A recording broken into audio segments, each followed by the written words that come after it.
você tá achando desse começo de temporada do Bortoleto? Eu sei que, assim, o Bortoleto é aquele cara que a gente tem que ter muita paciência, não por ele, pelo carro, é muito difícil, mas eu sinto que o próprio Bortoleto tá se cobrando bastante, né? Cara, eu vou falar assim de uma maneira muito neutra, independente se ele é brasileiro, eu conheço ele, menino muito querido, assim. Ele tem quantos anos, o Bortoleto? 20 mais ou menos, né? 20? 20. Cara, eu acho o seguinte, ele, na minha opinião, ele tá indo muito bem, porque ele tá... Você tem que pegar um menino desses, estreante, e comparar com um cara que é experiente. Ele tem um piloto muito experiente, muito bom, apesar desse recorde infeliz aí do Hülkenberg, ser o piloto que mais tem corridas na Fórmula 1 sem ter chegado no pódio, mas o Hülkenberg é um piloto excelente. Até por isso que ele está na Fórmula 1 até hoje. Não é um piloto que pagou para correr de Fórmula 1. E para mim o Bortoleto está andando muito bem nessas 4 corridas que a gente teve, que são poucas etapas, mas ele andou ali muito próximo, às vezes um pouco à frente, às vezes um pouco atrás, que eu acho que é isso que um piloto estreante tem que demonstrar quando comparado a um piloto que já está na categoria estabelecido. Então, para mim, ele está indo muito bem.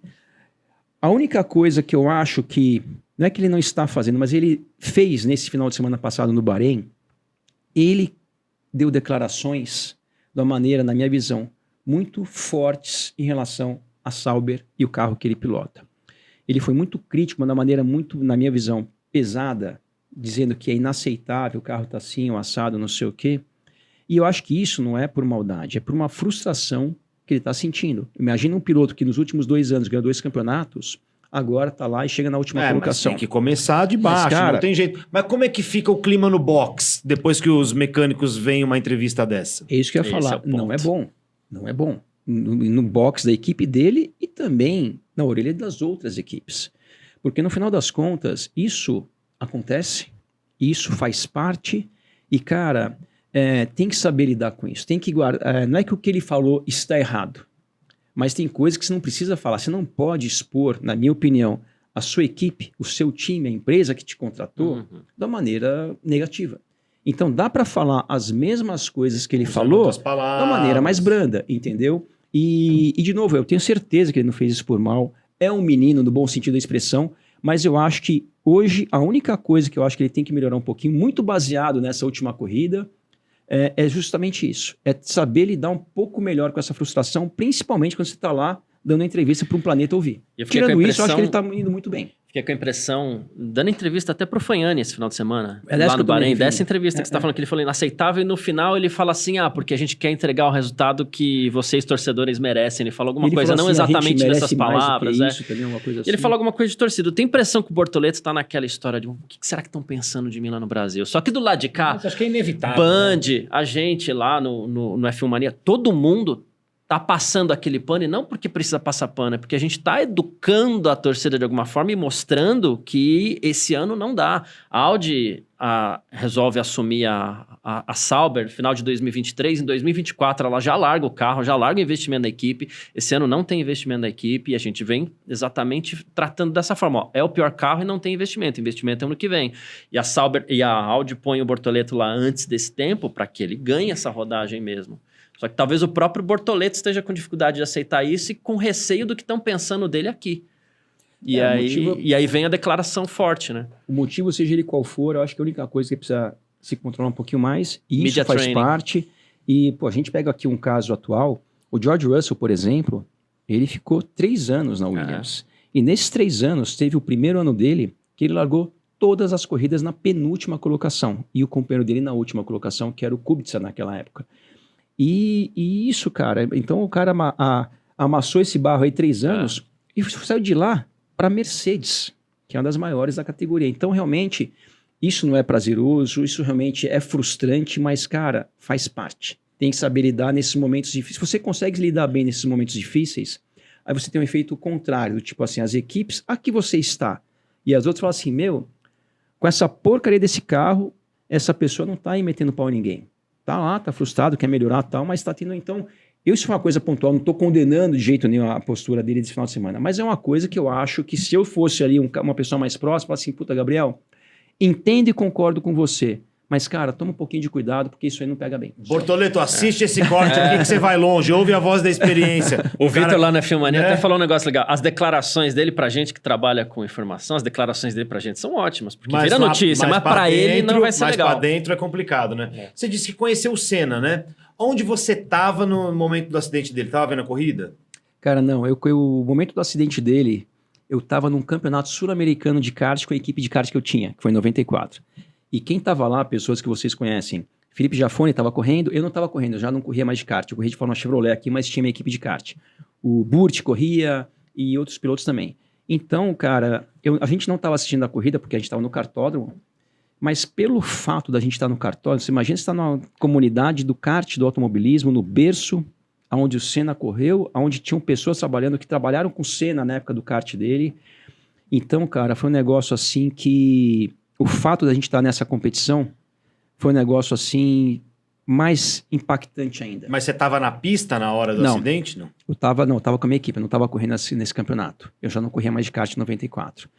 Então foi realmente todo mundo ali, nossa, imagina um ambiente que tinha, sei lá, no Campeonato Sul-Americano tem 1.000 pessoas. Mas como chegou a notícia lá no dia? Cara, eu não lembro como é que chegou, porque na época não tinha nem internet, Então, não tinha nada Só disso. vem, né? Cara, chegou de algum lado lá e alguém devia ter uma televisãozinha ligada na lanchonete do Mas cartódromo. chegou pra você a notícia que ele tinha morrido ou que... Não, no dia que chegou, que foi na manhã, que ele sofreu um acidente, que na verdade, aparentemente ele morreu na hora, mas ele foi divulgada a morte dele à noite, aqui no Brasil, se eu não me engano. Alguma Não, coisa. de tarde, 2 horas de da tarde. tarde. De tarde, é. Então, a gente ficou ali, soube do acidente, achava ali que o acidente era grave, mas não tinha sido dito que ele tinha morrido ainda. Só que, se não me engano, antes do final do campeonato, já disseram lá para todos nós que tinha falecido. Então, realmente foi um negócio muito impactante. E eu conheci assim, o único contato que eu tive com o Senna, mais ou menos um mês antes do acidente dele, um mês e meio talvez, que foi na semana anterior do Grande Prêmio do Brasil, que naquela época a Fórmula 1 o campeonato começava no Brasil, durante muitos anos começou aqui no Brasil. E aí ele convidou uns... Ele correndo pela Williams, aquela que ele Na roda Williams. aqui. Isso, é. Mas foi antes da corrida, não foi? Tá. Foi antes da corrida. Alguns pilotos foram convidados para andar de kart na fazenda dele. E aí tinha meia dúzia de pilotos É lá. aquela que o Tony corre? Não, isso foi antes. Tá. Foi depois dessa corrida que o Tony ganhou a corrida, Isso, inclusive. Não, o Tony conta essa história. Isso. Mó barato. Aí ele... Não, o Senna nem andou. Ele convidou lá meia dúzia de pilotos, eu fui um desses pilotos convidados.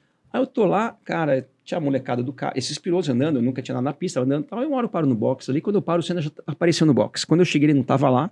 No box não é bem um box, é que a fazenda não tem corrida, mas é um espaço onde paravam os karts.